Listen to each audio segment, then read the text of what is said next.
একটা male baby যখন ভূমিষ্ঠ হয় তখন তার অ্যাবডোমেন থেকে তার দুটো টেস্টিস বাইরে at the time of birth বেরিয়ে আসে। কত সুন্দর একটা মেকানিজম। একটা মেল বেবির ভূমিষ্ঠ হবার সময় তার টেস্টিসগুলো শরীরের বাইরে বেরিয়ে আসছে, তার আগে যদি আপনি আল্ট্রাসোনোগ্রাফি দেখেন দেখবেন তার ভেতরে আছে।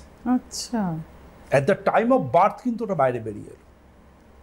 এটা কিন্তু কত বড় একটা সিস্টেম, কারণ বডি টেম্পারেচারের থেকে টেস্টিস টেম্পারেচার কম থাকতে হয়, তবে এটা আমি আগে আলোচনা করেছি, তা না হলে স্পাম তৈরি হতে পারবে না।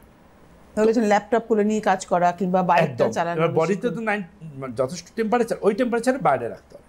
তো যেটা ম্যাটার হয়ে দাঁড়ায় যে ওই সময় যদি দুটো টেস্টিসের মধ্যে দুটো বা একটা বাইরে বেরোতে না পারে, দ্যাট ইজ কল্ড আনডিসেন্ডেন্ট টেস্টিস। তখন যে টেস্টিসটা রয়ে গেল ভেতরে, সেক্ষেত্রে কিন্তু তার কিন্তু সমস্যা ভবিষ্যতে বড় সমস্যা হতে পারে, এমনকি টেস্টোস্টেরন লেভেল কিন্তু তার খুব বাজেভাবে ডিক্রিজ করতে পারে। এটা কিন্তু একটা খুব বড় ম্যাটার। তার জন্য যে কোনো ডক্টর যখন বেবির জন্ম হয় প্রথম চেক করে দেখে নেন যে তার দুটো টেস্টিসই শরীরের বাইরে বেরিয়ে এসছে কিনা। এটা খুব ইম্পর্টেন্ট পয়েন্ট।